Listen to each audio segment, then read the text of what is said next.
Bon, d'abord, je dois dire que je suis vraiment sincèrement ravi d'être ici et de constater encore une fois que des gens peuvent se déplacer en fin de journée comme ça de manière totalement désintéressée pour philosopher, pour interroger le réel à des heures qui sont quand même pas trop délirantes, mais quand même de 18h30 à 20h, il faut y aller, quoi. Puis ça circule pas très bien à Nantes.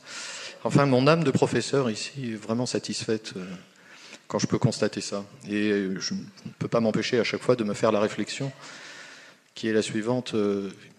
Il est quand même bon que la République consacre un peu de son temps scolaire à la formation philosophique de ses enfants. Il y a de la philosophie dans les écoles de la République, il y en a encore, c'est une spécificité française. Et vraiment, ça c'est un acquis auquel, évidemment, je suis moi-même très attaché. Alors d'emblée, là, j'évoque la République, et en évoquant la République, ce qui vient à l'esprit de chacun, c'est l'idée de laïcité. La République est laïque, la laïcité est dans son socle, et la laïcité apparaît d'emblée comme une séparation, une affirmation d'une séparation entre la sphère politique et la sphère religieuse. Ça signifie qu'un vrai républicain ne peut pas ne pas s'interroger sur la nature de la religion.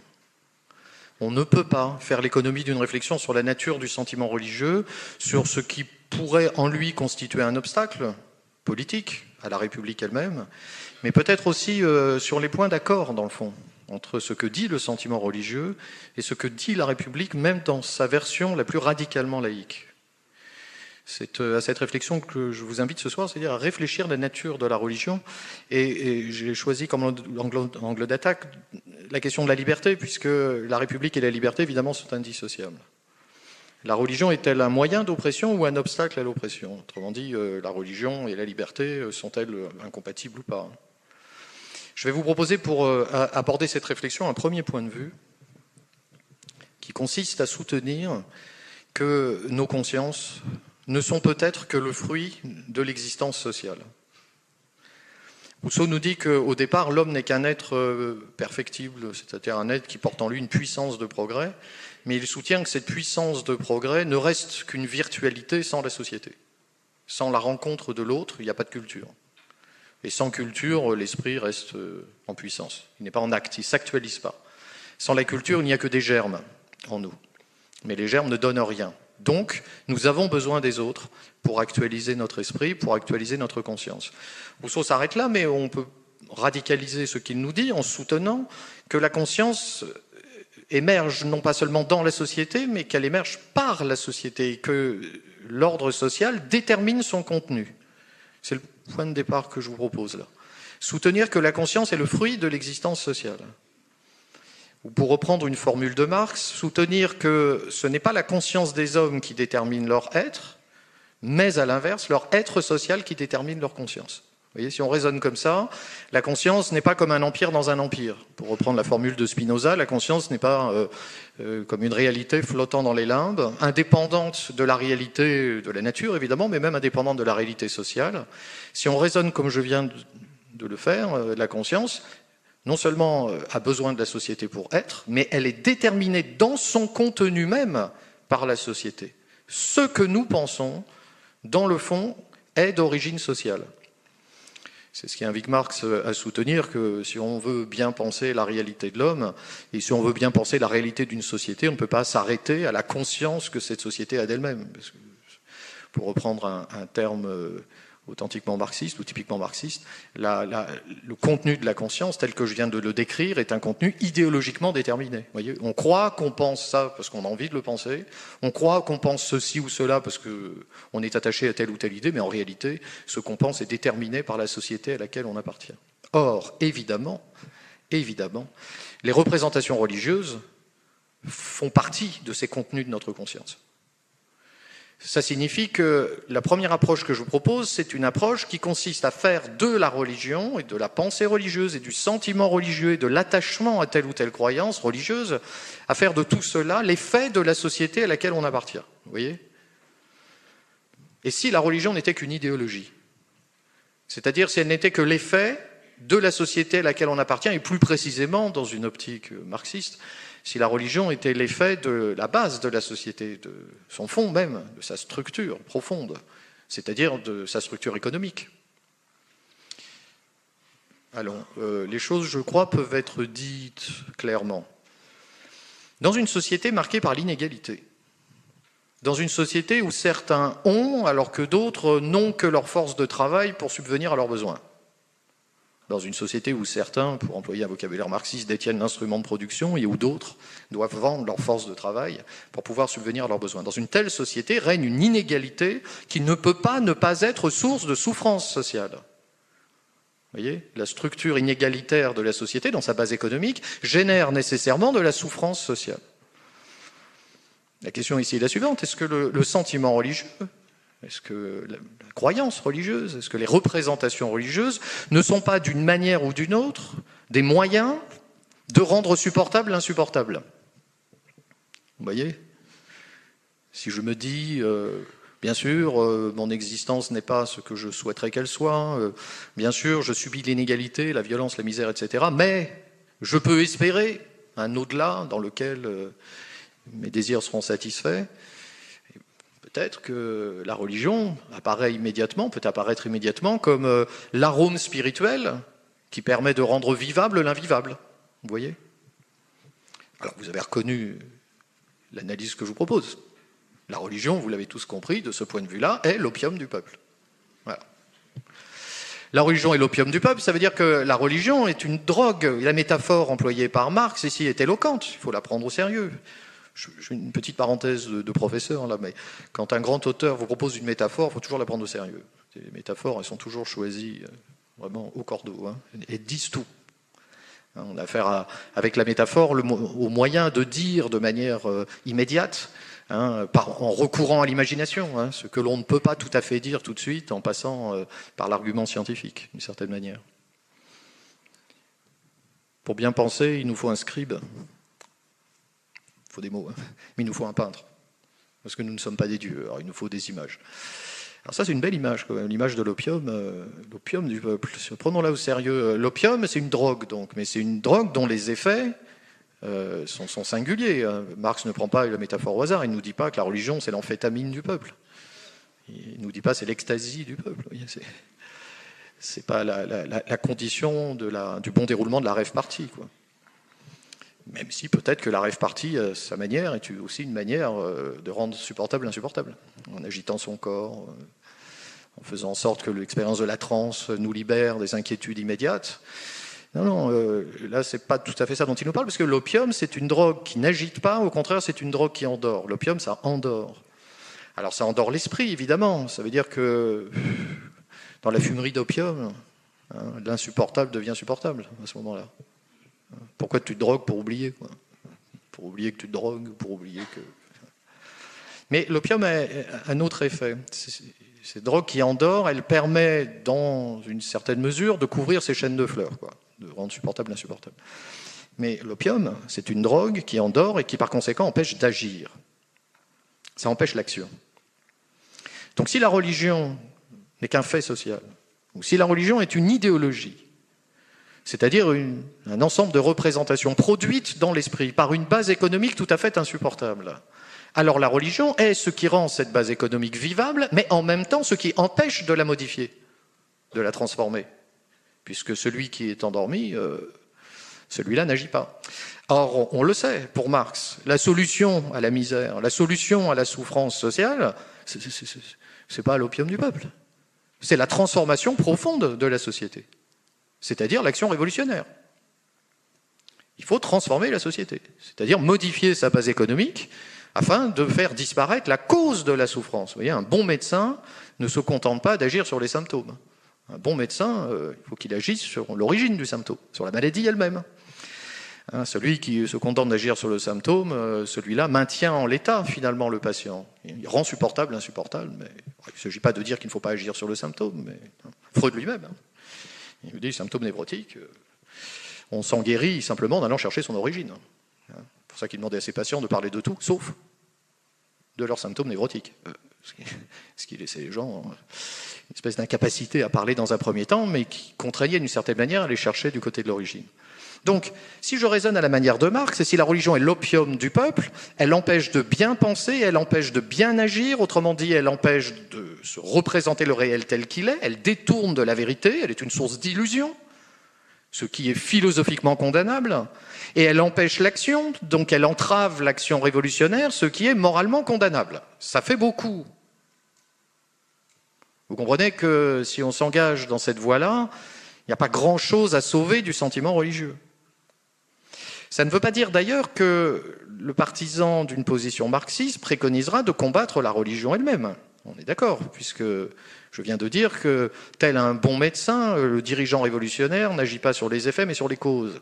Or, j'ai indiqué tout de suite que dans cette logique que nous poursuivons là, la religion elle-même apparaît comme un effet et pas comme une cause. Alors c'est un effet qui produit un effet secondaire, qui est d'empêcher de bien penser et bien d'agir, mais elle est elle-même un effet de la société et de la structure sociale qui génère de la souffrance. Donc il ne s'agit pas de combattre la religion, il s'agit de combattre ce qui génère la religion. L'action révolutionnaire transformant la société très profondément, si elle parvient à sa fin, produira un monde dans lequel la religion d'elle-même n'aura plus de raison d'être. D'elle-même disparaîtrait, vous voyez ?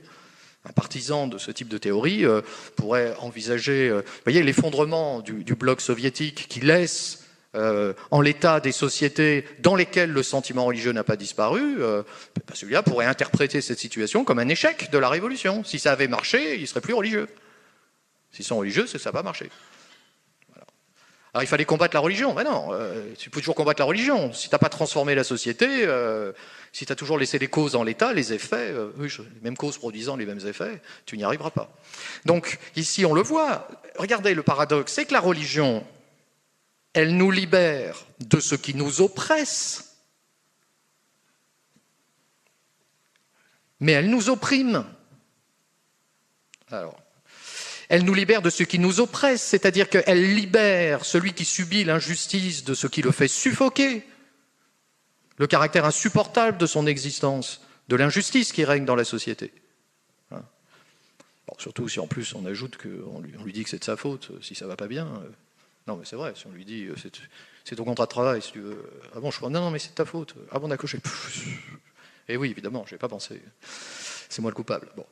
Donc vous comprenez ici qu'une société marquée par l'inégalité génère de la douleur, génère de la souffrance. Donc la religion, en tant qu'elle apaise, en tant qu'elle rend supportable l'insupportable, libère de ce qui oppresse. On est moins oppressé, mais on est beaucoup plus opprimé. Eh oui, puisqu'elle opprime, puisqu'on vient de dire ici qu'elle laisse les choses en l'état. Elle conduit à supporter l'insupportable. Donc elle laisse en l'état une société dont bénéficient les uns et pas les autres. Donc la religion sert les intérêts des plus puissants. C'est le propre de l'idéologie, en l'occurrence là. Elle sert les intérêts des plus puissants. Et chacun ici s'engageant dans la voie religieuse, sans même s'en rendre compte, y compris le plus démuni, voyez, y compris le plus pauvre, le plus humble, sans s'en rendre compte, participe à maintenir en l'état la société dont il pâtit lui-même. Vous voyez, c'est... Bon, l'opium du peuple, c'est la religion, mais on pourrait, dans cette optique-là, en trouver d'autres, des opiums du peuple. Hein, bon, les congés payés, les 35 heures...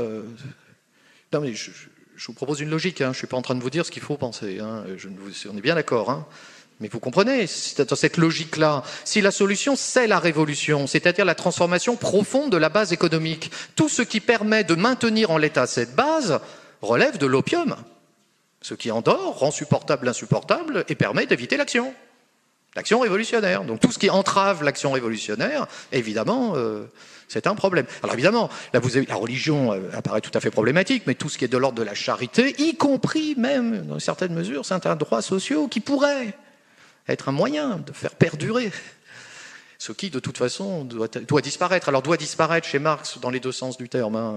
Ça doit, au sens où, je l'indiquais là, il y a une dimension de prescription, il faut faire la révolution, mais ça doit au sens où on doit mourir un jour, c'est-à-dire au sens d'une nécessité, puisque de toute façon, il y a une logique dans l'histoire, selon Marx, qui conduit inéluctablement vers la disparition de cette société inégalitaire. Donc, la religion, c'est un effet provisoire.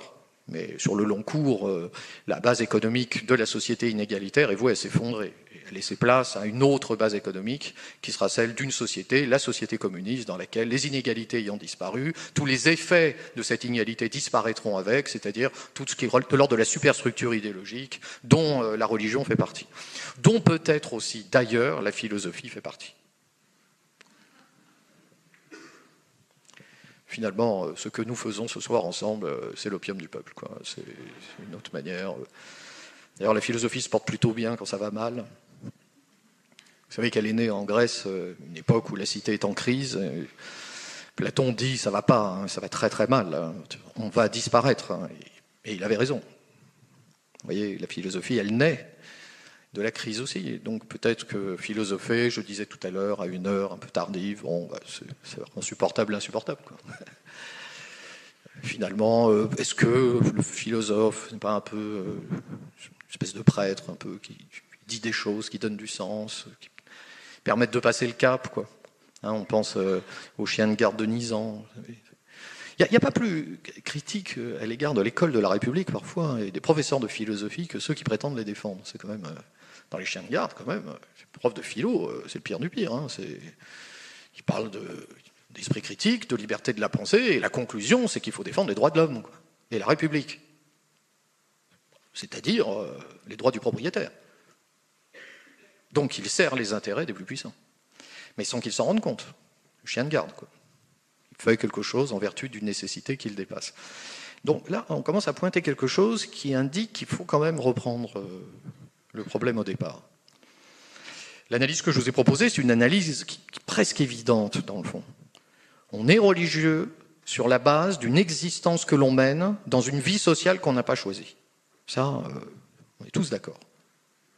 Et donc, on est tenté de faire le pas du côté d'une théorie qui dit, puisque la religion émerge dans un cadre social, à une époque déterminée, dans une civilisation déterminée, etc., alors la religion n'est qu'un pur produit de la société. Elle n'est qu'un fait social qui libère de ce qui oppresse, mais qui opprime, puisque ça maintient dans une situation d'aliénation, dans le fond.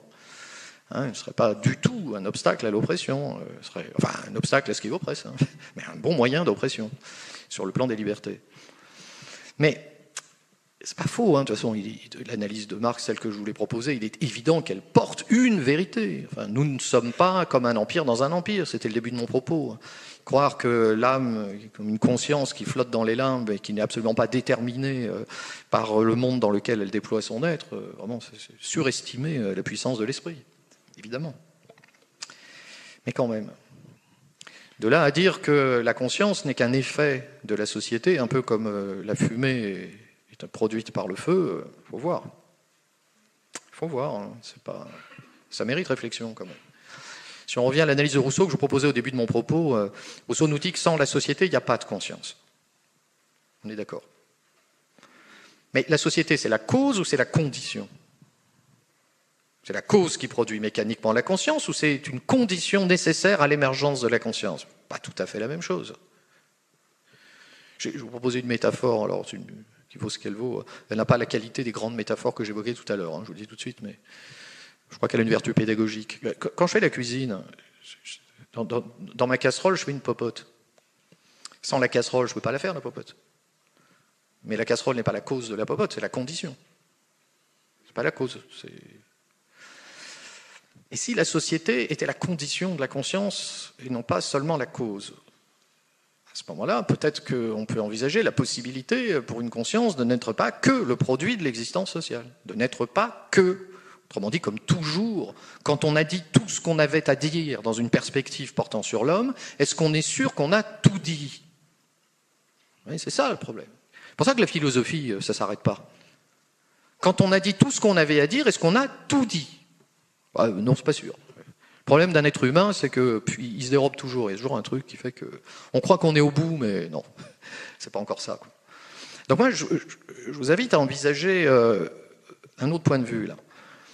Et s'il se jouait dans le sentiment religieux quelque chose qui n'était pas que l'effet d'une espèce de nécessité sociale, quasiment naturelle d'ailleurs, hein, la nécessité sociale telle que j'ai décrite, vous avez remarqué, elle ressemble à une causalité de type naturel. Hein.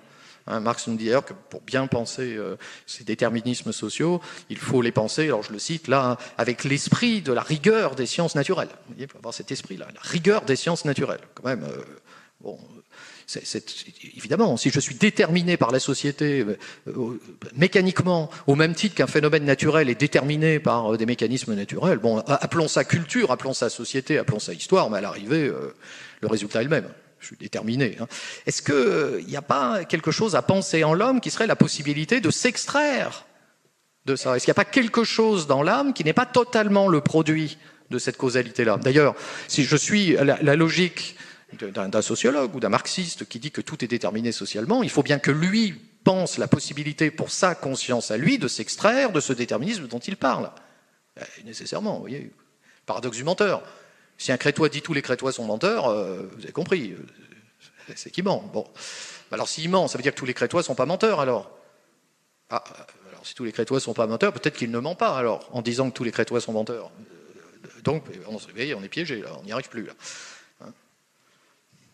J'ai le même à vous soumettre, d'ailleurs, il est plus rapide, celui-là, il faut accrocher ses ceintures. C'est un barbier ne rase que les hommes qui ne se rasent pas eux-mêmes. Alors, donc, s'il se rase, il ne se rase pas, mais s'il ne se rase pas, il se rase. Donc, il ne se rase pas, donc voilà. Alors, pourquoi je vous donne ces deux figures-là, du paradoxe du menteur, ces deux versions? C'est parce que vous voyez que le paradoxe naît du fait que l'énoncé s'applique au sujet qui énonce. Vous voyez, l'énoncé s'applique au sujet qui énonce. Si un Sicilien dit tous les crétois sont menteurs, bon bah oui, il n'y a pas de paradoxe. Bon. Le problème vient du fait que c'est un crétois qui dit que tous les crétois sont menteurs. Bon. Donc si je dis la conscience est le fruit de l'existence sociale, je reprends la formule de Marx, ce n'est pas la conscience des hommes qui détermine leur être, mais à l'inverse leur être social qui détermine leur conscience. Bon, bah alors moi qui dis ça, ma conscience, elle est donc le produit de la société à laquelle j'appartiens. Donc mon discours n'est qu'idéologique, autrement dit, il n'est pas scientifique. Bah, c'est le problème. Si j'ai raison, j'ai tort, alors. Alors évidemment, ceux qui s'engagent dans cette voie-là le voient bien. Donc Marx réfléchit à ce qui permet de s'extraire de l'idéologie et d'établir quelque chose qui est de l'ordre de la science. Mais s'il y a quelque chose en moi qui peut s'extraire, quelque chose, bah, ça veut dire qu'il y a en moi quelque chose qui n'est pas totalement l'effet de cause qui m'échappe. Vous voyez, la liberté, c'est vraiment l'empêcheur de tourner en rond. C'est le problème de la liberté. Ça embête tout le monde. Ça embête tout le monde, ça. Et je le dis, regardez en ce moment, hein, la liberté, c'est embêtant quand même. C'est embêtant. On ne peut pas un peu, pour la sécurité, supprimer un peu de liberté? Un peu. Vous nous embêtez avec votre liberté. Bon. Attachez-moi un peu. Serrez bien. Si c'est pour mon bien. Contrôler, vérifier, enfin je sais pas, aller regarder comme la liberté, bon, avec ses idées. Vous voyez, la liberté, elle embête tout le monde. Alors elle embête sur le plan politique, évidemment, parce qu'il y a quelque chose dans la liberté qui est inquiétant. La liberté, c'est l'imprévisibilité. C'est un être libre, par définition, il est un peu imprévisible. Bon. Ça vaut pour les politiques, ça vaut pour tout le monde. Hein. Quand on a été parent, on sait bien qu'une éducation réussie, c'est une éducation qui produit de l'imprévisible. Bon, bah oui, si j'ai travaillé à la liberté de mon enfant, par définition, il risque de se produire un truc que je n'avais pas prévu. Donc si j'ai tout prévu à l'avance, c'est que je n'ai pas fait le boulot. Enfin, en tout cas, je n'ai pas travaillé dans une optique qui serait... Ou alors, ça peut se produire comme je l'avais attendu, mais je dois admettre que c'est aléatoire. Ça tombe bien. Bon, ça vaut pour les politiques, ça vaut dans le domaine pédagogique, ça vaut pour les profs. Hein. Professeur sait bien que s'il y a de la liberté quelque part en son élève, les choses ne se produiront jamais tout à fait comme il peut le souhaiter. Vous voyez, il y a toujours une résistance qui risque de surgir. Hein, je sais pas, parmi vous, il y a certainement des collègues, ils ont observé ça dans le métier, ça se produit. C'est au moment où on croit que vraiment c'est à ce moment-là qu'il se passe un truc inattendu. C'est toujours pareil. Alors on peut s'en plaindre, hein, on peut dire oh ça se passe pas comme on voudrait, mais on peut y voir quelque chose de très profondément positif. Hein. Ça indique bon, peut-être en l'homme qu'il y a une puissance qui le rend imprévisible, qui fait que c'est jamais tout à fait comme ce à quoi on s'attendait. Cette puissance-là, en même temps, si on en admet au moins la possibilité, hein, je ne peux pas prétendre devant vous démontrer la liberté, ce serait un paradoxe quand même, hein, si la liberté est, par définition, elle est indémontrable. Hein. Ben oui, si j'établis une loi qui démontre que ça va être libre, c'est que c'est pas libre. Alors, si la liberté était un fait inscrit dans la nature et qu'on peut établir, ben si c'est un fait dans la nature, c'est pas une liberté. Donc, non, mais en tout cas, on peut en envisager la possibilité. S'il y a une possibilité de liberté en l'homme, c'est-à-dire qu'il peut se produire quelque chose à tout moment qui m'échappe. Je peux donc penser que la conscience n'est peut-être pas totalement réductible dans son contenu à un produit social. Peut-être alors que dans nos représentations se joue quelque chose qui pourrait avoir une signification qui n'est pas que mécanique, sociologique, historique, vous voyez. Et alors peut-être que dans les représentations religieuses elles-mêmes, il peut y avoir quelque chose qui mérite d'être réfléchi, qui mérite d'être considéré. Il faut regarder plus près, voilà. Vous savez, un des premiers textes qui nous reste dans l'histoire de la philosophie, un des premiers textes vraiment, le texte dont on a l'intégralité, c'est un bouquin de Platon qui s'appelle Euthyphron. Euthyphron, c'est le nom d'un jeune garçon. Et alors, quand on lit Euthyphron, on a sous les yeux vraiment un des premiers textes. Alors, il y a eu les présocratiques avant, mais là, on a vraiment un texte de Platon qui nous reste, qui est un texte intégral. Platon pose un problème. Et Euthyphron, c'est un texte qui parle de la religion. On peut dire, c'est par hasard. Peut-être qu'un philosophe ne peut pas faire l'économie d'une réflexion sur la religion. Peut-être qu'il se joue dans la religion quelque chose qu'on ne peut pas, comme ça, négliger. Peut-être que la religion n'est pas réductible simplement à une espèce de phénomène naturel, au sens mécanique du terme, ou sociologique, c'est-à-dire qu'on peut ramener des mécanismes naturels, toujours. Peut-être qu'il y a dans la religion quelque chose qui se joue et qui nous dit quelque chose de l'homme. Et quand on est philosophe, la seule chose qui nous intéresse, c'est l'homme, en fait. Connais-toi toi-même. Enfin, sinon, quoi d'autre? La nature, Dieu, oui, évidemment, mais si je ne suis pas là, si je ne questionne pas ni la nature ni Dieu, et si je ne me demande pas quelles sont en moi les potentialités me permettant de m'interroger sur la nature ou Dieu, et si je ne sais pas s'il y a en moi des limites ou pas qui me permettent d'aller jusqu'à Dieu ou pas, je ne fais pas de philosophie. Donc nécessairement, la question, ce sera l'homme. Kant, il vous le dit très bien, le domaine de la philosophie se ramène à 3 questions. Que puis-je savoir? Avant de savoir, il faut savoir ce que c'est que savoir. Et puis, quelles sont les potentialités du savoir? Que dois-je faire? Oui, philosophe, c'est pas que de la science. Il faut quand même une dimension morale, quelque chose qui touche au problème de l'action dans la philosophie. Que m'est-il permis d'espérer? Que m'est-il permis d'espérer? Là, ça devient chaud bouillant. Ça veut dire que j'existe, mais je ne sais pas trop pourquoi. Est-ce que ma vie a un sens, quoi? Je suis là comme ça, c'est par hasard. Et tout ça, dit Kant, ça se ramène à une seule question, qu'est-ce que l'homme? Que puis-je savoir? Autrement dit, quelles sont les potentialités de connaissance de l'âme humaine? Que dois-je faire? C'est quoi le devoir pour un être humain? Que m'est-il permis d'espérer? C'est quoi le sens de l'existence humaine? Autrement dit, qu'est-ce que l'homme? De ce point de vue-là, Kant poursuit l'enseignement de Socrate. Connais-toi toi-même, c'est le cœur du cœur. Et la religion pose peut-être ce genre de questions. Donc si, comme je viens de l'indiquer, peut-être que dans l'âme humaine se joue quelque chose, je n'avais pas employé le mot jusque-là, mais à teneur, disons, métaphysique. Vous voyez, c'est pas que un truc biologico-sociologique, quoi. S'il y a quelque chose d'un peu métaphysique, parce qu'il y a de la liberté, il faut bien qu'il y ait en nous quelque chose qui ne soit pas totalement prisonnier de la machinerie, quoi. Donc s'il y a en nous quelque chose d'un peu métaphysique, la religion, elle va chasser sur ce terrain-là, évidemment. Donc on ne peut pas faire l'économie d'une réflexion sur la religion quand on est philosophe. On ne peut pas. D'ailleurs, pour mémoire, Socrate a été condamné à mort parce qu'on lui reprochait son impiété et parce qu'on lui reprochait de corrompre la jeunesse. Les deux reproches étant liés, et les deux reproches venant du côté, alors pas du côté de la sophistique, les sophistes sont ceux qui considèrent que la parole est l'instrument du pouvoir, vous voyez, c'est l'adversaire de Platon, vraiment, mais si vous prenez les chefs d'accusation, l'impiété, la corruption de la jeunesse, l'attaque vient du côté des traditionalistes religieux, en fait. Qui dit il faut respecter les dieux de la cité, ce sont les religieux, et qui dit tout n'est pas affaire d'éducation, il y a un donné au départ, il y a un don, quelque chose qu'il faut respecter, c'est encore une perspective religieuse, en tout cas aristocratique, qui dit on a une place naturelle, il faut la respecter. Socrate apparaît comme un trublion. D'ailleurs, le philosophe, pour ce traditionnaliste-là, ressemble au sophiste, justement. Il enseigne, il crée du désordre. Mais, vous voyez, la relation philosophie-religion, elle est originaire. Dès qu'on parle de philosophie, on ne peut pas ne pas affronter la question de la religion. Et un philosophe qui aborde la question de la religion est amené à réfléchir à la philosophie elle-même. Parce que la philosophie pose la question de l'espérance, du sens, la religion aussi. Alors qu'est-ce qui les distingue? C'est quoi? C'est parce que l'un dit qu'il est laïque, qu'il ne croit pas en Dieu, je ne sais pas quoi, mais c'est pas besoin de croire en Dieu pour être religieux. Il y a des religions sans Dieu.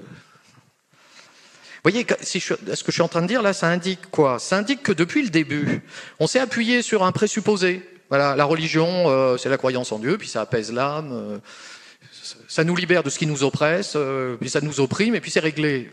Mais si c'était l'inverse, et si la religion, ça parlait d'autre chose que de ça, et si la religion, peut-être, justement, suscitait la crainte, et s'il y avait quelque chose d'autre, regardons de plus près.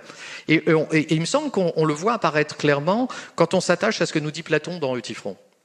Alors, en deux mots, le dialogue se présente ainsi. Alors, comme toujours chez Platon, vous avez une mise en scène extraordinaire, donc c'est totalement pédagogique. Donc, des positions en présence vont être énoncées assez rapidement. Et puis ensuite, la confrontation par le dialogue va permettre de faire émerger quelque chose qui est sinon une vérité définitive, en tout cas un très beau problème. Voilà. Un philosophe, ce qui l'intéresse, c'est le problème. Si on veut des réponses... Non, mais c'est pas la peine de faire la philosophie, réponse, il y en a partout. Non, mais vous avez des chaînes câblées, maintenant vous en donnez toute la journée. Il n'y a qu'à appuyer. Là, vous tournez le robinet, là, c'est déversé en permanence. Hein. Vous avez les commentaires, là, vous avez le philosophe de service, l'économiste, tout ça, les réponses, vous les avez. Hein. Mais la philosophie, c'est pas ça. Quel est le problème? C'est quoi le problème? La religion, c'est ce qu'on a dit tout à l'heure, c'est tout. C'est une croyance qui apaise l'âme. Voilà, quand on a dit ça, c'est oublié. Parce que moi, si je me tourne vers un religieux que je lui demande « T'es religieux, tu crois ?» Il va vous dire « Non, moi je crois pas, c'est pas une croyance, c'est une foi. » La foi, c'est pas une croyance. La foi, c'est pas une croyance. C'est une expérience. C'est ça qu'il va vous dire. Donc c'est pas la peine de se donner un adversaire si c'est pas le bon adversaire. C'est pas la peine. En fait, c'est l'enseignement de Socrate. De quoi tu parles? Quel est ton objet? Dis-moi de quoi tu parles. Puis on va discuter, on va regarder. Est-ce que c'est ceci? Est-ce que ce n'est pas plutôt cela? Quel est le problème? Avant de l'instruire, posons déjà le problème. Et pour poser le problème, donnons-nous déjà très précisément l'objet dont il est question. De quoi on parle? Et dans Euthyphron, ça se présente comme ça. Socrate se rend au tribunal. Il est convoqué parce que, alors nous on connaît la suite de l'histoire, je la rappelle à l'instant, c'est la convocation au tribunal qui annonce la suite, c'est-à-dire la condamnation à mort de Socrate, à qui on va reprocher son impiété et la corruption de la jeunesse. Et alors il rencontre un jeune garçon qui s'appelle Euthyphron, qui a l'âge de mes élèves, un jeune garçon qui il est au tribunal lui aussi. Alors, Socrate, tu viens pourquoi? Je sais pas, on m'accuse d'impiété, je comprends pas bien pourquoi, mais bon, on va voir. Je comprends bien pourquoi, hein. C'est-à-dire moi je suis philosophe, moi je pose des problèmes. Est-ce que vraiment je ne suis pas religieux? Moi-même j'en sais trop rien en fait. Mais par contre je m'interroge, ça oui. Mais semble-t-il pour certains je suis impie. On va voir. Bon, c'est tout vu, nous on sait comment ça va se passer, ça va très mal se passer. Hein. Très très mal. Et alors, Socrate demande à Euthyphron, alors toi, tu t'es venu pourquoi? Alors Euthyphron lui dit, non mais moi je ne suis pas venu parce que je suis accusé, moi je suis venu pour accuser. Ah, donc ton affaire n'est pas la mienne. Et tu es venu pour accuser qui? Ah, je suis venu pour accuser mon père. Ah ouais, quand même. Et tu viens accuser ton père de quoi? Je viens l'accuser d'un homicide. Ah ouais. Non mais tu viens accuser ton père d'homicide? Ouais, parce que sur notre propriété... un esclave a fait je sais pas quoi, on a un fermier qui est un employé de mon père et qui a tué un esclave, alors du coup mon père il l'a enchaîné au fond d'un puits, le fermier, puis il a envoyé un émissaire à Athènes pour demander ce qu'on devait en faire juridiquement, le temps que le gars fasse l'aller-retour, l'autre au fond du puits il est mort. Bon. Donc voilà, mon père est donc coupable d'un homicide. Ah oui, mais Euthyphron, t'es sûr que c'est juste de venir dénoncer son père? Ben oui, dit Euthyphron, bien sûr que c'est juste. Les dieux aiment ceux qui ne se font pas complices d'un crime. Les dieux ne tolèrent pas qu'on se fasse complice d'un homicide, mais les dieux aiment ceux qui ne se font pas complices d'un crime. Alors ça tombe bien, Euthyphron, moi on m'accuse d'impiété. Je n'ai toujours pas compris de quoi il s'agissait, mais toi, qui viens dénoncer ton père, toi, tu sais ce que c'est que la religion. Tu sais ce que c'est.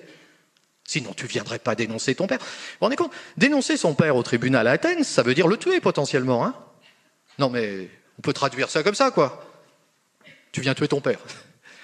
Il faut que tu sois sur des bases solides. Hein. La religion, pour toi, n'a plus de mystère. Hein. Tu sais je m'arrête un instant, là. Vous l'avez reconnu, quand même, Petit Front. Vous l'avez reconnu, là. Un jeune garçon qui est prêt à tuer pour être aimé des dieux. Vous l'avez reconnu. Il était au Bataclan il n'y a pas longtemps. Hein. On est d'accord. Vous voyez, bon, d'abord, au passage, hein, les grands textes, ils disent tout. Non pas parce qu'ils disent la vérité définitive, mais parce qu'ils posent bien le problème. Voilà. C'est la raison pour laquelle l'enseignement de la philosophie ne peut pas faire l'économie des grands textes. C'est pas possible. Parce que le problème est bien posé. Vous l'avez reconnu, c'est le même. D'ailleurs, le Eutyphron, dans le texte de Platon, il vous est décrit comme un jeune garçon, il est quand même très tranquille. Et il ne fait pas des bonds de cabri, il est très tranquille. Il vient dénoncer son père, parce qu'il prétend plaire aux dieux, très tranquille. On pense à ces images, vous savez, de jeunes terroristes qui, après leur forfait, se promènent dans les rues de Paris avec un calme. Alors, dans un monde où tout est toujours un peu sociologico, psychologico, historico, on va dire, mais c'est parce que, je sais pas, ils ont été entraînés en Syrie, ou parce que... Et si c'était parce qu'ils étaient fanatiques? Ça calme? Bizarrement. Fanatique, ne fait pas des bonds de cabri, au contraire, tu vas mourir. Si, tu vas mourir. Mais j'ai aucun doute. Hein. Les dieux n'aiment pas ceux qui leur désobéissent. Donc moi, j'obéis aux dieux. Donc le dialogue là, entre Socrate et Eutyphron, c'est un dialogue qui met en question la nature même de la religion. C'est quoi être religieux? C'est agir bien au nom des dieux? C'est bien agir pour plaire aux dieux? Est-ce que la piété véritable, est-ce que la sainteté, ça consiste à anticiper sur la volonté des dieux pour obtenir en retour leur amour? Vous voyez? C'est ça, la religion? C'est intéressant quand même, poser comme ça le problème. Parce que vous remarquez que Eutyphron, il a un rapport à la religion qui consiste à faire de l'au-delà quelque chose qui ressemble à une puissance tyrannique. Vous remarquez, pour lui, les dieux sont comme des tyrans. Et donc, c'est des êtres qui ont un pouvoir très puissant. Et donc, comme ils ont un pouvoir très puissant, il faut se comporter comme un esclave. Et donc, je suis le bras armé de ce pouvoir très puissant. Mais c'est pas moi. Si tu n'es pas d'accord, adresse-toi à la maison mère. C'est pas... Moi, c'est une formule d'Audiard, ça. Parce que le retour à la maison mère... Vous voyez, pour Eutyphron, tout n'est que rapport de force, dans le fond. Et alors, comme il a l'âme d'un esclave, évidemment, il se comporte comme un esclave. C'est-à-dire qu'il va faire preuve de duplicité. Je me soumets à mon maître, donc je suis dans un rapport de force qui me conduit à aliéner ma liberté, j'ai renoncé, plus de liberté, pas de liberté, là, vous avez compris, il n'y a pas de place pour la liberté, je ne suis que l'instrument. Alors, je te donne mon père, tu vas me donner en retour ton amour, mais parce que c'est toi le plus puissant, c'est toi le plus fort, donc je te donne mon père. Et j'espère, par une action de ce type-là, parce que j'ai donné quelque chose, j'espère en retirer un avantage. Vous voyez, comme face à un maître tout-puissant, si je me comporte avec assez de veulerie, est-ce que je suis assez veule, là ?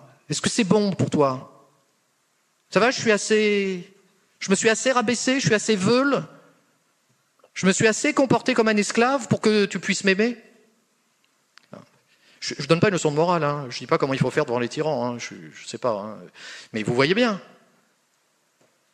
Tu me fais peur. Alors, si tu me fais peur, tu me prends tout, je te donne tout. Mais si vraiment je fais ce que tu me demandes, et vraiment, peut-être que tu vas m'aimer quand même un peu. Tu vas peut-être me donner un petit quelque chose. Alors, regardez bien. La figure de Eutyphron, elle est tout à fait intéressante. C'est la figure de quelqu'un qui prétend savoir ce qu'est la religion. Or, c'est quelqu'un qui, très précisément, ne sait absolument pas ce que c'est que la religion. Absolument pas. D'ailleurs, d'emblée, il est dans la contradiction. Je donne pour obtenir quelque chose. Je vais donner à Dieu, je te donne mon père, ou je massacre des gens, je massacre des innocents. Bon. Je te donne et puis en retour, je vais obtenir quelque chose. Bon. Question. Qu'est-ce que les dieux n'ont pas que tu peux leur donner? Parce que si les dieux sont les dieux, ils ne manquent de rien. Qu'est-ce que tu peux leur donner? Vous voyez le problème? Mais ajoutons que qu'est-ce qu'ils n'ont pas que tu peux leur donner? Ajoutons que non seulement tu ne peux rien leur donner qu'ils n'ont pas, mais en fait c'est l'inverse, parce que c'est les dieux qui t'ont tout donné. La vie, le monde, la nature, la beauté quand il y en a, l'amour quand il est là, peut-être même la liberté quand elle est là, après tout, si les dieux sont les dieux. Donc les dieux t'ont tout donné, et tu prétends faire un échange avec eux. Mais si t'ont tout donné, tu as une dette infinie. Une dette que tu ne pourras jamais rembourser. Donc si tu étais authentiquement religieux, tu vivrais avec le sentiment d'une dette que tu ne pourras jamais rembourser. Vous voyez le toucher du doigt le truc ? Si les dieux sont les dieux, ils ne manquent de rien. Tu ne peux rien leur donner qu'ils n'ont pas. D'autre part, si les dieux sont les dieux, c'est eux qui t'ont tout donné. Donc tu ne pourras jamais rembourser à la hauteur de ce que tu as reçu. Et Eutyphron dit, on fait des sacrifices pour offrir, pour donner, et on fait des prières pour demander. Oui, tu trafiques avec les dieux, quoi. Trafic. On va faire un deal. Je te donne mon père, tu me donnes ton amour. Vous voyez ? Autrement dit, là, on a affaire à quelqu'un qui patauge dans une espèce de représentation de l'au-delà qui n'est pas l'au-delà. C'est pas l'au-delà. Il est en train de parler de quoi ? Il est en train de parler des puissances tyranniques, des rapports de force qui règnent dans le monde. Simplement, il a une représentation d'une puissance encore un peu supérieure avec laquelle il essaye de négocier. Poursuivons quand même l'analyse. Les dieux ont tout, donc il manque de rien. Les dieux t'ont tout donné, donc tu as une dette infinie. Mais tu veux quand même échanger ? Je fais des offrandes parce que j'offre, et je fais des prières parce que je demande. Autrement dit, tu veux leur donner quelque chose qu'ils n'ont pas, enfin qu'ils ont déjà, en faisant croire qu'ils ne l'ont pas, mais c'est pas un échange que tu proposes, c'est une escroquerie. En fait, non mais attends, Eutyphron, t'es en train d'essayer d'escroquer les dieux, là. Fais attention. Non mais, c'est quand même Socrate. Socrate, il dit pas il y a des dieux ou pas de dieux, c'est pas le problème. Si tu as raison et s'il y a des dieux, j'en sais rien moi je sais pas, moi je sais pas, je sais que je ne sais rien, je pose le problème. Bon. Mais tu me dis qu'il y a des dieux, je te dis s'il y a des dieux, fais attention. Ne fais pas ton malin. C'est embêtant de faire le malin, vous voyez, quand il y a un au-delà. Vous avez compris, le malin. Le malin, vous vous souvenez ? Eh oui, Bataclan quand même. Tu fais ton malin, quoi. Tu t'agites, tu massacres, Toi, là, vous êtes 4, là. À 4, vous allez produire un changement de constitution. Extraordinaire. Tu fais ton malin. Il faudrait quand même qu'une république soit capable de dire non. Moi, je ne cède pas. Tu fais ton malin, mais moi, je ne cède pas. Et ce n'est pas parce que je m'oppose à la religion. Mais parce que celui qui fait son malin, très précisément, il est hors de ce jeu-là. Pour lui, l'au-delà, ce n'est pas l'au-delà. Pour lui, l'au-delà, c'est une espèce de truc avec lequel il trafique. Alors ça, que ce soit pour un religieux, pour un philosophe ou pour un républicain, ça ne veut rien dire. En fait, Eutyphron, il nous parle de quelque chose, vous l'avez reconnu, qui est le fanatisme, quoi, qui est une espèce de rapport à un au-delà, qui n'est pas véritablement un au-delà, qui renvoie à quelque chose qui est de l'ordre du rapport de force, et qui, alors, et c'est ça l'angle d'attaque de Platon, et qui n'est pas cohérent. C'est pas cohérent, cette histoire-là, ça ne tient pas. On dit une chose et ça contradictoire. Tu prétends, en me disant ça, tu prétends faire en sorte que je m'accorde avec toi, et j'observe que tu ne t'accordes pas avec toi-même. Alors moi, Socrate, je dis, non, je ne peux pas suivre ça. Eutyphron, reprenons le départ. Eutyphron dit, je dénonce mon père, parce qu'en dénonçant mon père, je vais être aimé des dieux. Autrement dit, je prétends que la sainteté, la piété, ça consiste à bien agir afin d'être aimé des dieux. Mais il y a quelque chose qui ne va pas quand on dit ça. Ça veut dire donc que le pieux entendu en ce sens-là serait celui qui agit bien et qui, agissant bien, produirait un effet sur l'au-delà, cet effet étant l'amour que les dieux éprouveraient à l'égard des hommes. D'accord ? L'amour que les dieux éprouveraient à l'égard des hommes. Mais donc ça voudrait dire que les dieux sont passifs. Donc toi, tu es actif, tu agis, et l'effet de ton action, c'est l'amour des dieux. Mais si les dieux sont les dieux, tu ne peux pas agir sur eux.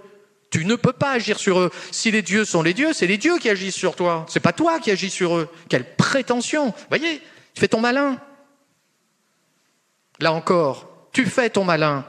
Parce que si les dieux sont les dieux et qu'ils t'aiment, c'est pas parce que tu agis bien. Si les dieux sont les dieux qu'ils t'aiment, c'est parce qu'ils t'aiment. Mais alors pourquoi tu vas dénoncer ton père alors ? Ah oui, évidemment. Alors je me souviens, il y a 2 ou 3 ans, j'évoquais Eutyphron dans une classe.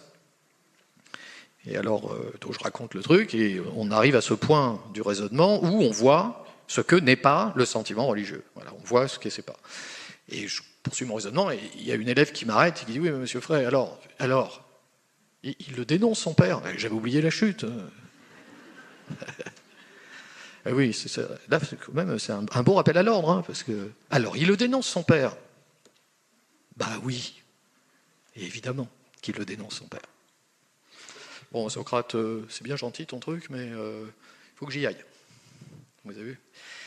Eh oui, si un peu de philosophie permettait de guérir l'esprit du fanatisme, ça se saurait. C'est intéressant, hein, parce que quand même, Socrate, comme entreprise de déradicalisation, c'est pas mal. Hein. Vous voyez ? Si vous pouvez trouver quelqu'un qui est un pédagogue aussi puissant que Socrate, capable de déradicaliser les esprits comme ça, bon courage. Vous voyez, l'opium du peuple ? Ça, oh, on a trouvé une solution, on va déradicaliser. Ah bah alors c'est bien. On va avoir une technique, on va peut-être médicaliser le truc, un peu de chance. Et puis on lui demandera, t'es guéri ? Oui, oui, je suis guéri. Oh, bienvenue à bord. Vive la République, et on repart pour un tour. Bon. Vous voyez, même Socrate, il n'y arrive pas à déradicaliser. Alors, c'est pas gagné, hein. Mais c'est pas gagné. Mais la République, elle n'est jamais gagnée, hein. De toute façon, c'est pas ça. En ce sens-là, hélas, il n'y a rien de nouveau sous le soleil. Hein. Que la République ait besoin d'être instituée en permanence, on le sait depuis son institution originelle. Hein. Ça, on le sait bien. Donc, au terme de l'analyse de Eutyphron, on a un résultat quand même. Le résultat, je vous l'accorde pour l'instant, ça n'est pas la religion, c'est ça. Mais en tout cas, la religion, c'est pas ça. La religion, c'est pas le rapport à l'au-delà qui ressemble à ce rapport que Eutyphron nous décrit, qui est le rapport avec une espèce d'au-delà tyrannique, avec lequel on peut négocier, avec lequel on peut s'arranger, avec lequel on trafique ou je ne sais quoi. Donc, tirons la conséquence de ça. Peu importe que les religieux aient raison ou tort, moi je n'en sais rien, mais ce que je vois là, c'est qu'un authentique religieux, celui qui prétend se tourner vers un au-delà, il parle d'un au-delà qui est un au-delà, au-delà, c'est-à-dire au-delà de la nature, au-delà des rapports de force, au-delà des tyrannies, au-delà des puissances terrestres.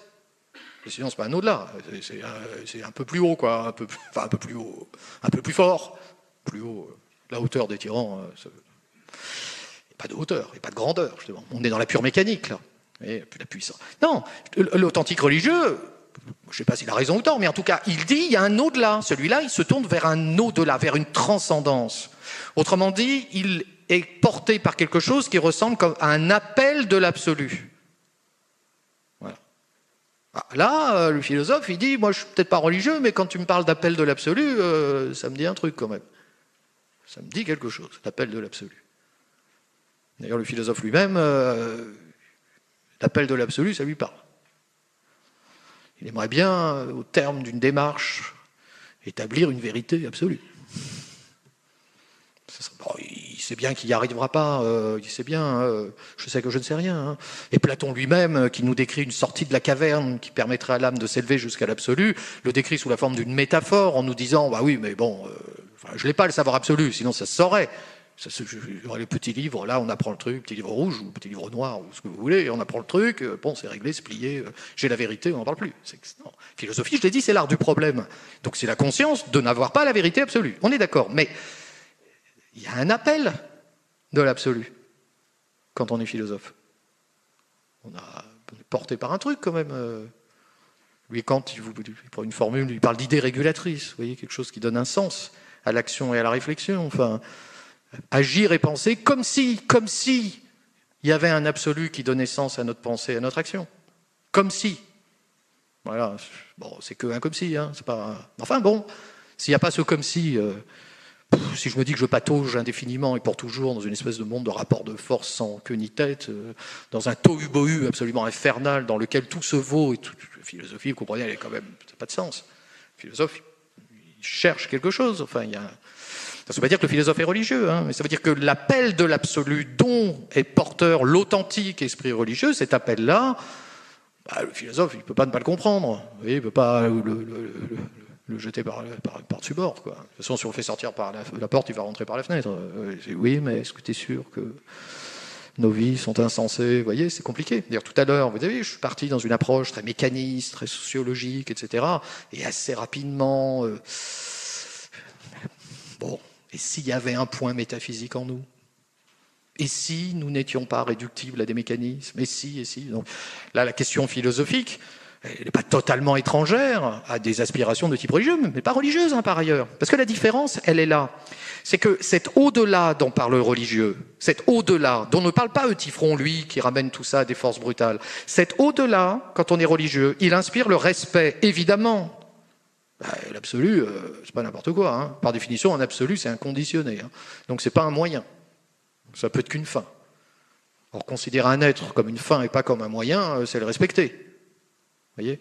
Donc, si je pose un absolu, Dieu, hein, quel qu'en soit le nom, si je le considère comme un absolu, je vais le respecter. Enfin, il faut que je le respecte. Et il faut que je le craigne. Eh oui, s'il n'y a pas de crainte. Regardez, je vais transposer l'analyse de Platon vraiment dans le domaine religieux. Bon, le discours que je vais vous tenir n'est pas un discours religieux, hein, mais on regarde ça de l'extérieur, philosophiquement, mais on va voir apparaître quelque chose. Dans la Bible, vous avez un texte célèbre que vous connaissez bien, vous savez, c'est le sacrifice d'Abraham. Donc Abraham s'apprête à sacrifier son fils Isaac, et l'ange de Dieu arrête son bras. Alors c'est un texte très mystérieux quand même, parce que Dieu demande à Abraham de sacrifier ce qu'il a de plus cher. Enfin, c'est assez étonnant, quoi. Sacrifice humain. Bon, puis au dernier moment, l'ange de Dieu arrête son bras quand même.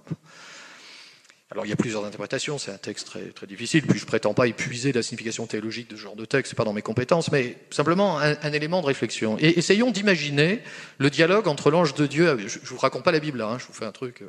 Donc le dialogue entre l'ange de Dieu et Abraham. Alors Abraham a préparé l'Holocauste et tout, il s'apprête à égorger son fils Isaac. L'ange de Dieu intervient, arrête son bras, et on peut imaginer ce dialogue. Tu fais quoi, Abraham? Je vais sacrifier mon fils Isaac. Mais pourquoi tu fais ça? Parce que Dieu me l'a demandé. T'es sûr?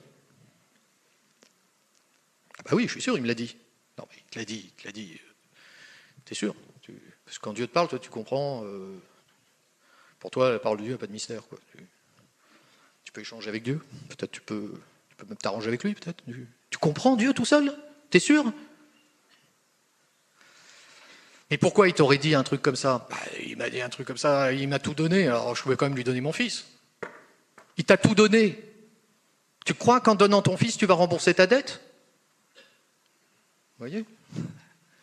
Parce que si tu as une dette infinie, le sacrifice de ton fils ne remboursera pas la dette. Hein. Alors il y a une interprétation classique théologique qui consiste à dire que cet épisode biblique, c'est un épisode qui nous parle d'un Dieu qui n'est pas comme un tyran qui demande justement qu'on sacrifie ce qu'on a de plus cher, mais comme un absolu qui offre. Vous voyez? Ce qui en fait engendre plutôt, du point de vue de celui qui est religieux, le sentiment accru d'une dette infinie qu'évidemment il ne pourra jamais rembourser. Et vous sentez, c'est pour ça que vous sentez hein, commencez à comprendre les voix de l'équipa, les chapeaux, vous voyez, ça rigole pas, quoi. Ça rigole pas. Tu vas pas faire ton malin, là. Ça rigole pas. Tu baisses la tête devant ton Créateur. Tu baisses la tête. Parce que si l'autre côté, il t'attend, là, quand il va falloir que tu expliques ce que tu as fait. Pourquoi tu as fait ça?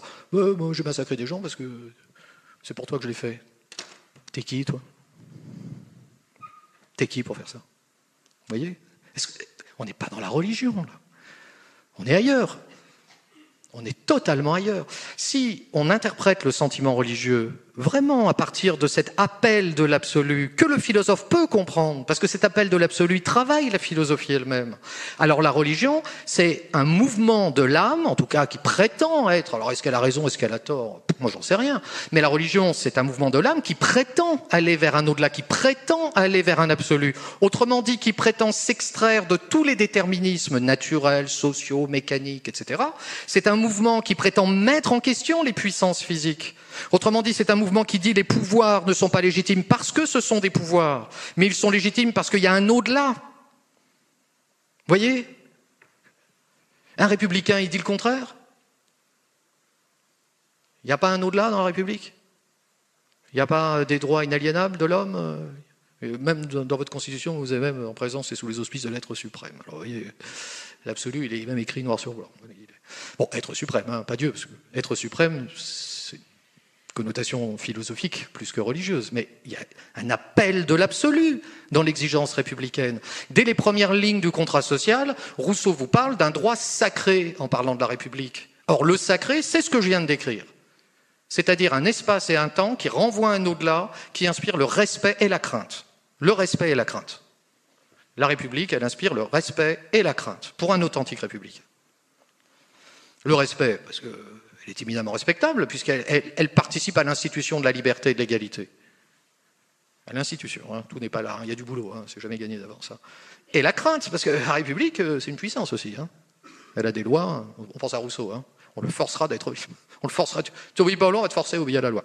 Mais c'est la loi que tu veux en tant qu'être de raison. Donc si on te contraint à obéir à la loi, t'en fais pas, on va te contraindre à t'obéir à toi-même. Donc on va te contraindre à la liberté. C'est une espèce de paradoxe. Mais peu importe qu'on s'accorde ou pas avec Rousseau, on voit bien cette aspiration à un au-delà sans lequel on ne pense les rapports humains qu'en termes de rapports de force, de mécanique, vous voyez, de tyrannie, etc. Donc la religion, elle oppresse. Tout à l'heure, on disait la religion, elle libère de ce qui oppresse et elle opprime. Ah, on va dire, là, attendez, la religion, peut-être qu'elle oppresse, puisqu'elle suscite la crainte. Enfin, il vaut mieux qu'elle suscite la crainte. Hein. Pour quelqu'un qui n'est pas religieux et qui regarde la chose de l'extérieur, on se dit, crains l'au-delà, parce que comme ça rend prudent. Sois prudent. Dans le doute, obéis aux lois de la République. Voilà. Sois pascalien. Dans le doute, tu sais pas. Bah, si tu prétends savoir, tu crains pas. Hein. Donc si tu ne sais pas, dans le doute, obéis aux lois de la République. Bon. Donc la religion, paradoxalement, peut susciter la crainte. Peut-être même qu'elle peut susciter quelque chose qui oppresse. Hein, Épicure le dit, c'est la critique que Épicure fait. Les religieux, ils suscitent des craintes, en fait. Hein, Épicure vous dit, il n'y a pas d'au-delà. Alors s'il n'y a pas d'au-delà, c'est pas la peine de vous faire peur avec des trucs qui n'existent pas. Laissez tomber. Bon, évidemment, pour répondre à Épicure, que quand on dit qu'il n'y a pas d'au-delà et que l'au-delà, c'est le néant, c'est-à-dire qu'il n'y a pas d'au-delà... il n'y a plus de crainte, c'est-à-dire de peur attachée à un objet, mais il peut y avoir une crainte sans objet, c'est-à-dire de l'angoisse. Peut-être qu'on supprime la crainte religieuse pour mettre à la place une angoisse face à la mort. Bon, après, c'est un choix philosophique. Mais la religion ainsi pensée, c'est quelque chose qui suscite la crainte, qui oppresse. Mais en même temps, ainsi pensée, elle nous parle d'un au-delà, elle nous parle d'un absolu. Et par conséquent, en ce sens-là, elle apparaît comme une aspiration à la liberté. Une aspiration à la liberté. Bizarrement, elle pourrait être un moyen de s'oppresser, mais un moyen aussi de se libérer de ce qui opprime. Alors, pour conclure, je voudrais faire cette remarque. Mon point de départ, c'était Marx, qui ramenait la religion à un fait social et qui nous disait finalement le sentiment religieux n'est qu'un sentiment idéologiquement déterminé, et par conséquent il apaise l'âme et il nous permet de supporter l'insupportable. Et donc la posture marxiste nous était apparue comme une posture très profondément anti-religieuse, radicalement anti-religieuse. Bon. Mais au cours de mon propos, j'ai évoqué aussi ce à quoi aspirait Marx lui-même, c'est-à-dire au dépassement d'une société marquée par l'inégalité et la souffrance, et dépassement dans une société sans classe, qui est la société communiste, dans laquelle la religion elle-même n'aurait plus de raison d'être. Ça signifie que Marx aspire à un au-delà, la société sans classe, libérateur, c'est-à-dire un au-delà dans lequel il n'y a pas de rapport de force, dans lequel on a dépassé les oppositions mécaniques entre les hommes. Finalement, ce qui nous était apparu comme une critique radicale de la religion pourrait par conséquent être empreint paradoxalement d'une certaine religiosité. Je vous remercie de votre attention.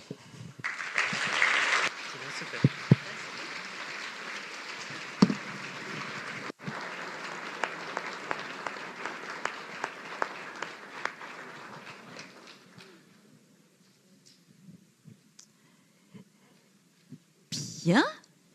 Qui va oser se lancer sur la première question après cette démonstration?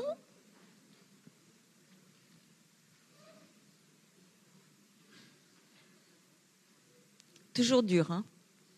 Mais bon, ça va démarrer. Ça y est. Merci, monsieur, de lancer le débat. Vous nous avez parlé du sacrifice d'Abraham. 1000 ans après ce sacrifice qui finalement n'a pas eu lieu, Pourquoi est-ce que l'ange du Seigneur n'est pas allé voir Akaz et Manassé pour les empêcher d'égorger leurs propres enfants? Alors, en fait, vous l'avez compris, quand j'ai évoqué les sacrifices d'Abraham, je n'ai absolument pas évoqué ce texte-là comme un texte qui porte sur une quelconque réalité historique, ou pas. Donc, c'est pas du tout mon objet, hein, évidemment. Je suis pas théologien, ma posture n'est pas elle-même religieuse, donc c'est pas, elle pourrait l'être par ailleurs ou pas, peu importe. Donc, j'évoquais simplement un texte à teneur religieuse, et pour ça, quand j'imaginais cette espèce de dialogue entre l'ange de Dieu et Abraham, j'envisageais ce que l'âme d'un croyant pourrait envisager à la lecture d'un texte comme ça. C'était ça, un peu comme le rapport de Socrate avec Eutyphron, que j'évoquais au préalable. Donc que 1000 ans après, il se soit passé ou pas autre chose, ça ne rentre pas dans mon propos, et que les religieux lisent ou pas le texte comme ça dans les faits, que la religion empirique soit celle-là ou pas, c'est pas vraiment mon propos non plus, en fait. Simplement, vous voyez, les grands textes religieux, si on les lit avec cette thèse philosophique qui dit qu'il y a un au-delà, qui est de l'ordre de l'absolu, ils prennent un sens, quoi, qui n'est pas un sens qu'on peut ramener simplement à des conditions sociologiques, vous voyez, psychologiques, etc. Ça dit quelque chose de l'âme humaine. Regardez, c'est un peu comme le philosophe qui s'interroge sur la production artistique. Bon, il s'interroge sur pourquoi les hommes produisent-ils les œuvres d'art. Il ne dit pas pour autant il faut être artiste ou il ne faut pas être artiste. C'est pas la question. C'est qu'est-ce qui se joue dans la création d'œuvres d'art. Peut-être qu'il se joue là encore un appel de l'absolu. Donc ma référence au sacrifice d'Abraham, ça n'avait pas du tout de signification théologique, vous l'avez compris, hein, ou encore moins historique, hein, parce que alors là, franchement, le texte a peut-être été bricolé par deux types sur un coin de table, ou au contraire, il est peut-être la révélation. Je me lance pas là-dedans. C'est pas. Mais si Eutyphron, qui prétend être religieux, était religieux, il n'irait pas dénoncer son père en prétendant provoquer l'amour des dieux. Voilà. On ne peut pas dire il y a un absolu et dire cet absolu, je vais agir dessus. Ça, c'est pas cohérent. Mais peut-être qu'il n'y a pas d'absolu. Hein. Ça. Une autre question? Oui. Moi, je sens que je vais courir aujourd'hui.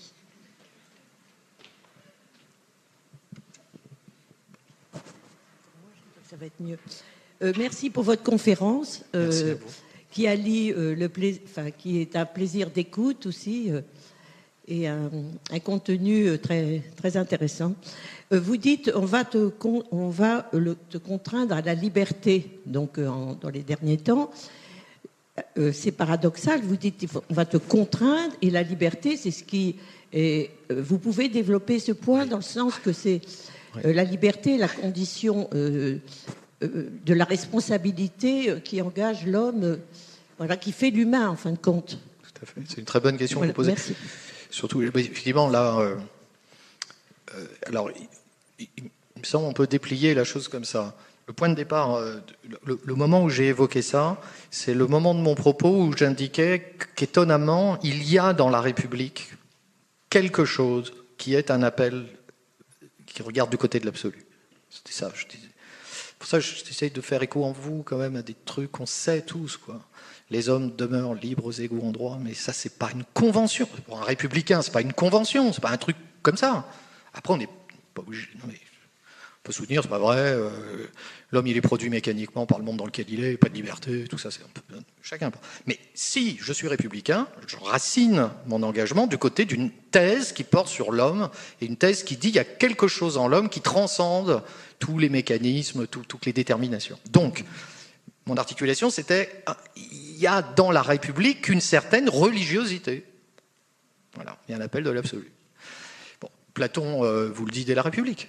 La République de Platon, c'est ça. Et Rousseau, quand il écrit le contrat social, évidemment, on reprend cette idée-là. D'où la référence au sacré dès les premières lignes, des premières lignes. Chapitre 1, livre 1, droit sacré. C'est quand même super provocateur.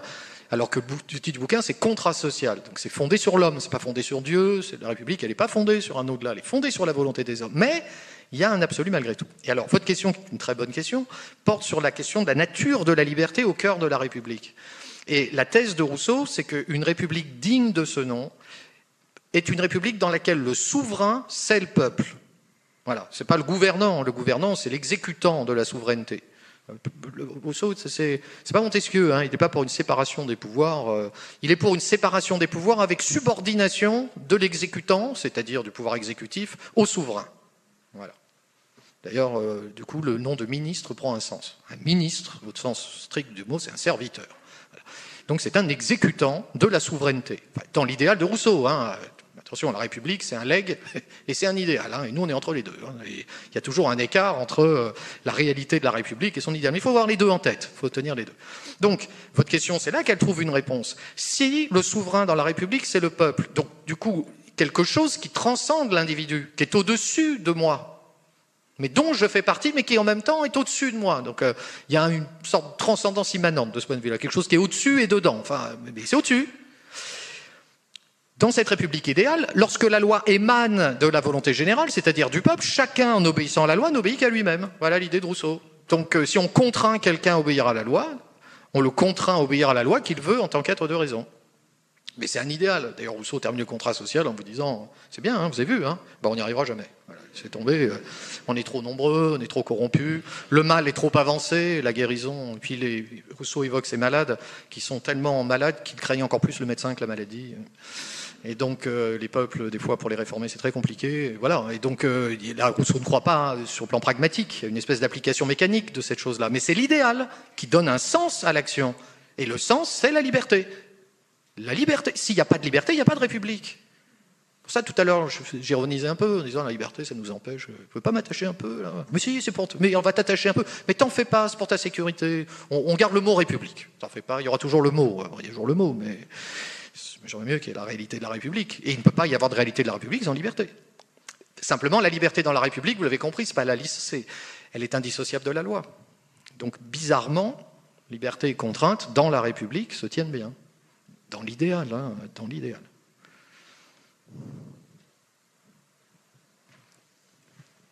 Une autre question? Ah, bah oui, évidemment. Juste là, au milieu. Ah non, il y avait encore. Ah oui, c'est Il y a quelqu'un derrière aussi qui a levé. Oui, l'homme religieux, c'est donc celui qui a la foi, enfin, le rapport. Bon, la foi n'est pas une notion philosophique. C'est pas... voilà, que pensez-vous de cette notion et comment un philosophe peut parler de la foi, voilà, en tant que notion? Tout à fait. Puisque c'est la grande différence entre, enfin, pour oui. moi, que je pense pas, entre avoir la foi ou ne pas l'avoir. Bon, je dirais pas mon cas, mais... Oui. Je comprends ce que vous dites. Alors, d'abord, si on admet comme point de départ que la foi est un sentiment étranger aux philosophes, ce qui déjà est discutable, mais imaginons que la foi soit étranger aux philosophes. Ça ne ferait pas de la foi pour autant une notion qui n'a pas de valeur philosophique. La philosophie réfléchit le réel, elle réfléchit la réalité du monde, et elle dégage les problèmes qui touchent à cette réalité. C'est ça, philosopher. Poser le problème. Donc, si je m'interroge sur la nature de la foi, je suis confronté à un objet qui peut bien susciter un problème philosophique. Vous comprenez? La nature de la foi. Par exemple, tout à l'heure, très rapidement, je disais, la foi, c'est pas seulement une croyance. Du point de vue religieux, c'est vécu plutôt comme une expérience, comme une passion, d'ailleurs. C'est plutôt une passion, comme une espèce de croyance, comme ça, un truc théorique. Mais déjà, c'est un problème. Vous voyez, la foi est-elle une croyance au même titre que n'importe quelle croyance, ou est-ce que la foi n'est pas plutôt de l'ordre de la passion? Donc, interroger la foi philosophiquement, c'est une démarche philosophique vraiment légitime. Alors il y a une autre question dans votre question, qui est de savoir si la foi est un sentiment étranger ou pas à la philosophie elle-même. Bon, là encore, ça soulève un problème. Si je soutiens que la philosophie procède d'une manière telle qu'elle prétend établir une science, alors oui, philosopher, c'est combattre l'opinion, c'est combattre la croyance, et c'est établir quelque chose qui est de l'ordre de la science, c'est-à-dire, pour dire les choses de manière simple, mais je crois exacte, c'est-à-dire une pensée démontrée. Le philosophe, par l'art de la démonstration, dépasserait toute croyance, foi, etc., et se dirigerait du côté de la science. Bon. Alors, c'est une thèse. Mais on se heurte au problème de l'achèvement de cette science.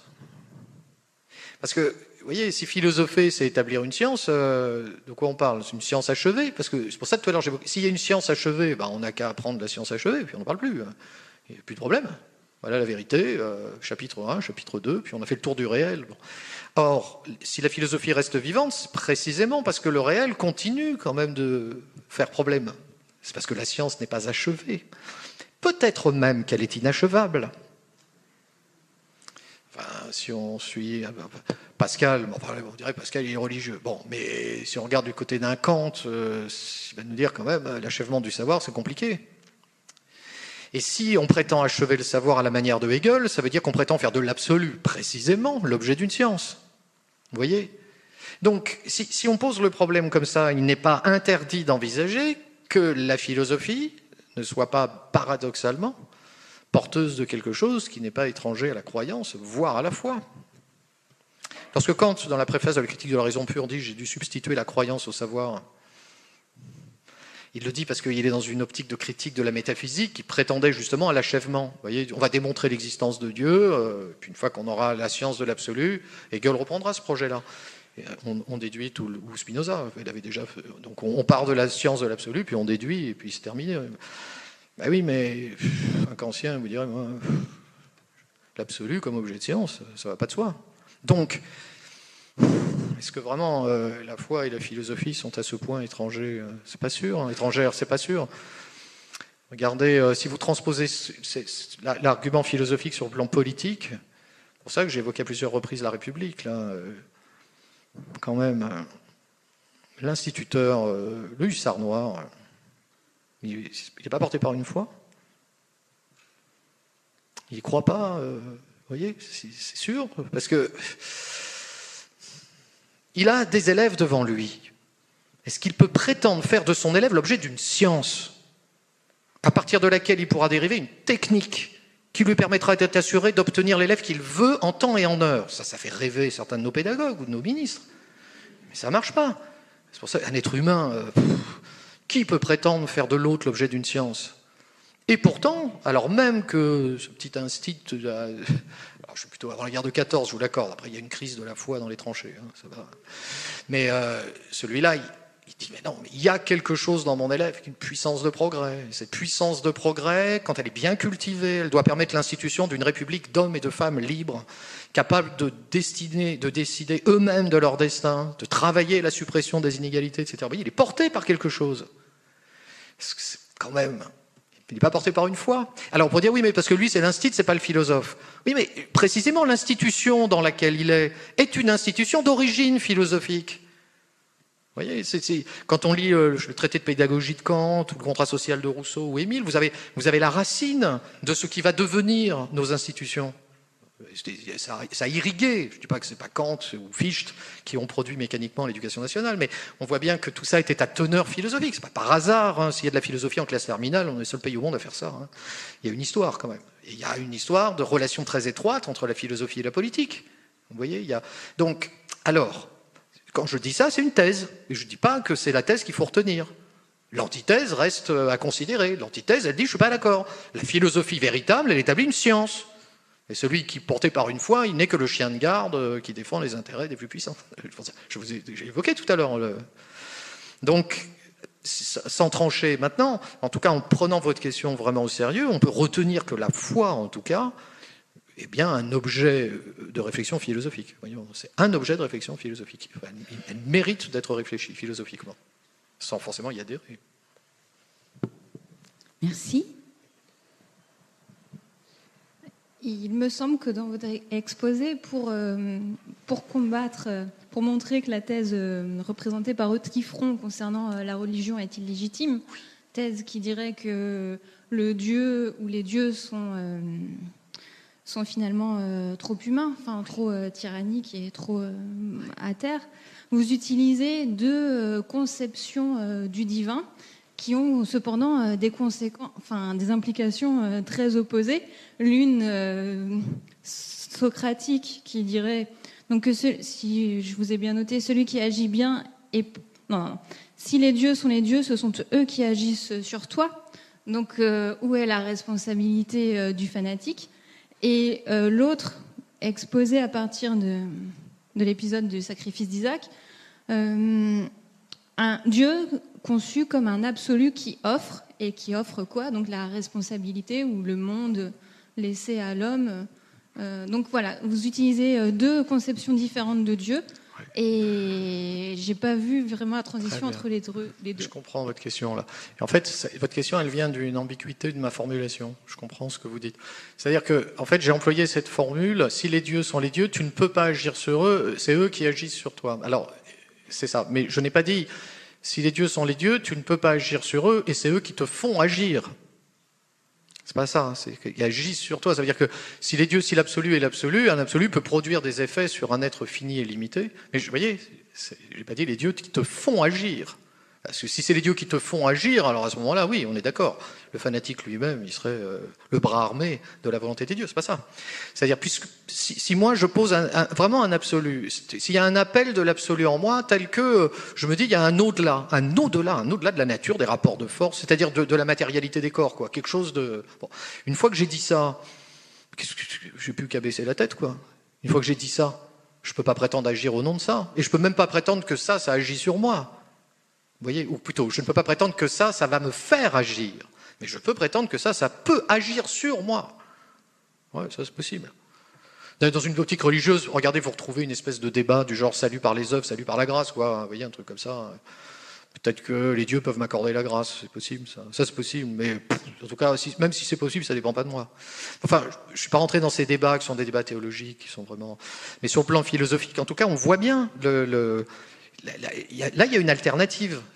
Donc, la lecture que je vous ai proposée du sacrifice d'Abraham, qui est plus philosophique que théologique, en fait, puisque c'est pour ça que j'envisage un dialogue qui n'est pas dans la Bible, hein, entre l'ange de Dieu et Abraham. C'est deux manières différentes de dire la même chose, en fait. C'est la même chose. Dans les deux cas, c'est plus un absolu qui peut offrir, mais avec lequel il n'y a pas de deal, quoi. On n'échange pas avec les dieux. On n'échange pas avec les dieux. C'est quand même, ça c'est un truc, ça fait réfléchir. Hein. Il n'y a pas d'échange possible avec les dieux. Il n'y a pas de contrepartie, quoi.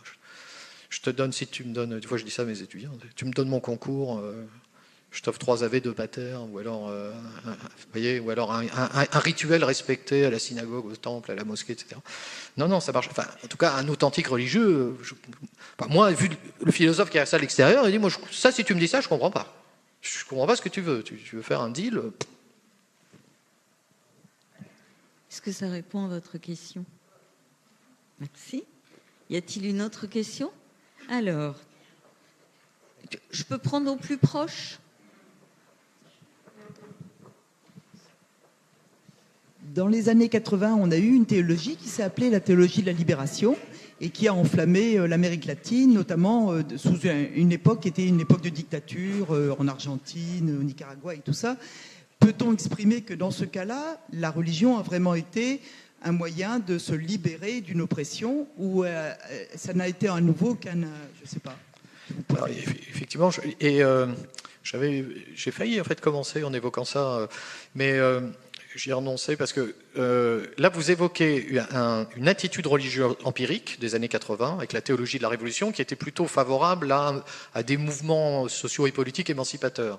Et évidemment, immédiatement à ce type d'attitude religieuse, on peut opposer dans les faits des mouvements religieux qui sont à l'évidence plutôt partisans de modalités différentes de la tyrannie. Donc si on se tourne vers les faits, la religion est-elle un moyen d'oppression ou un obstacle à l'oppression? La réponse est immédiate, ça dépend. C'est tout. Des fois oui, des fois non. Vous voyez. Et pour échapper à ça, c'est pour ça que je vous ai proposé une approche vraiment philosophique qui met en question la nature de la religion, l'essence de la religion. C'est très ambitieux. Je ne prétends pas avoir fait le tour, évidemment, hein. Mais on pose le problème, l'essence de la religion. Parce que si on fait ça, à ce moment-là, on se tourne vers les faits, après on mesure. Chacun mesure, on regarde. Voyez, et on s'aperçoit qu'évidemment, la réalité empirique de la religion est bien éloignée, bien souvent, de cette aspiration, cet appel de l'absolu. Mais pour la République aussi. Vous voyez, on peut espérer faire descendre le ciel sur la terre, mais à chaque fois qu'on a essayé, ça a toujours mal fini. Hein. Ça va finir dans un mat de sang. Alors. Merci.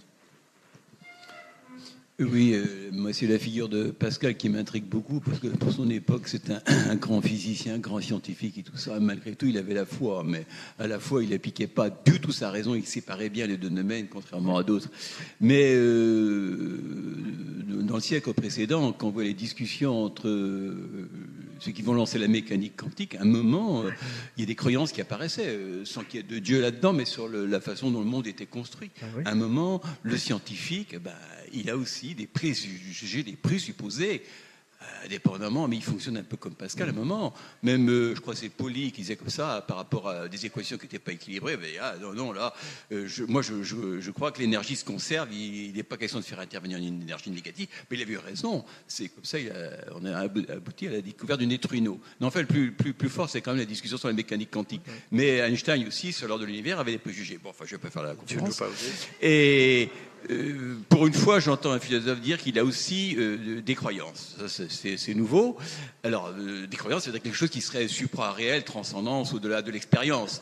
Alors, c'est ça que je veux interroger chez vous. Quels seraient vos présupposés en tant que philosophe qui échapperaient à l'expérience commune et sur lequel vous appuyez pour enseigner? Parce que quelque part, vous croyez en quelque chose. Pour enseigner, pour faire cette conférence, vous croyez en quelque chose. Sur quoi vous vous appuyez personnellement au fond de votre inconscient? Alors, c'est une bonne question, mais je vais vous répondre vraiment philosophiquement. C'est-à-dire qu'en réalité, à plusieurs reprises, vous avez vu, j'ai insisté sur une approche de la philosophie comme art de poser le problème. Donc, si vous mettez bout à bout ce que j'ai dit tout à l'heure, à aucun moment on ne voit dans mon propos l'affirmation de l'existence assurée d'un au-delà. Je dis simplement que celui qui prétend qu'il existe un au-delà, il doit assumer ce qu'il affirme. Si tu dis il y a un au-delà, ne me dis pas que cet au-delà, c'est un tyran. Parce que le tyran, c'est pas un au-delà. Après, tu peux me dire qu'il n'y a pas d'au-delà. Vous voyez? Donc, c'est le problème. Et c'est l'argument socratique. Si tu me dis qu'il y a un au-delà, cet au-delà, nécessairement, il est tellement au-dessus que c'est un absolu, et alors? Mais pour répondre à votre question, on regarde des sciences. Moi, en vous écoutant, j'ai eu une image qui m'est revenue à l'esprit, enfin une métaphore, on trouve sous la plume de Rousseau, mais qui annonce très bien ce que dira Kant. Parce que vous disiez, c'est étonnant de voir un philosophe dire qu'il y a des croyances. Non. Platon vous dit qu'en attendant la science absolue, on a besoin d'opinion. L'opinion, c'est une croyance, d'opinion droite, sur le plan de l'action, et d'opinion vraie sur le plan de la pensée. Et Kant lui-même vous dit que la croyance est indépassable et que la croyance, elle est nécessaire dans les limites de la simple raison.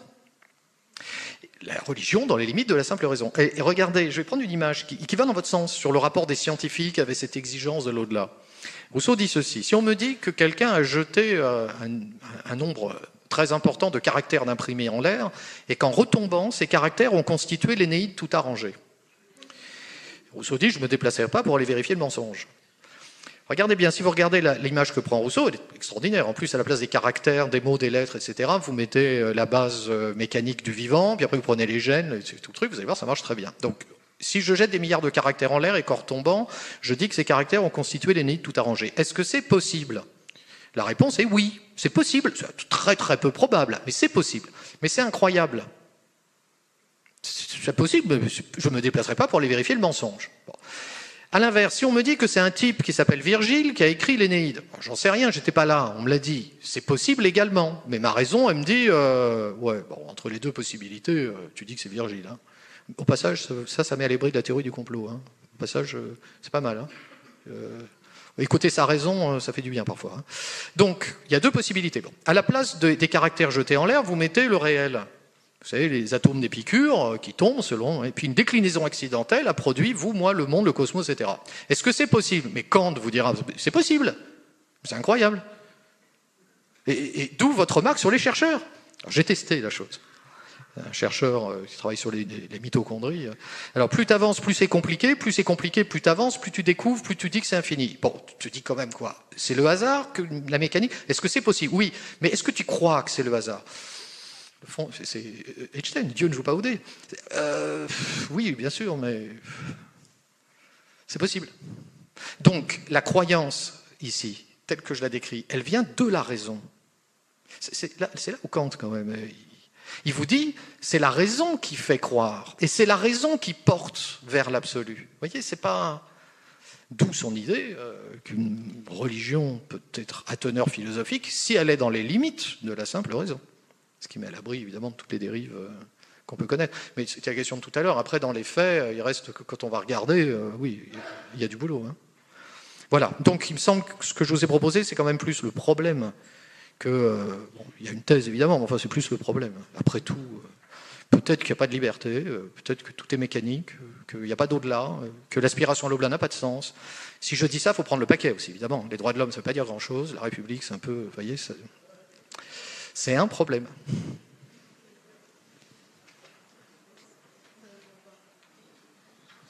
Oui, c'est une question insoluble.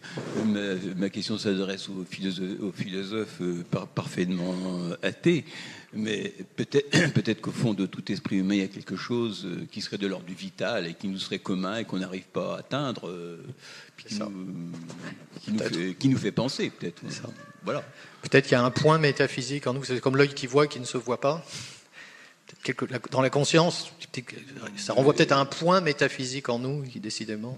Mais est-ce que le mot conscience est nécessaire, tellement c'est Non, métaphysique? La philosophie a travaillé longtemps sans le mot conscience. Hein. La pensée peut suffire. Oui, oui. Quand Descartes vous parle de conscience, c'est que la conscience morale. Bien, je pense que vous êtes de plus en plus nombreux à me signaler qu'il est l'heure de la fin de la conférence. Je pense qu'on applaudit bien fort notre conférencier.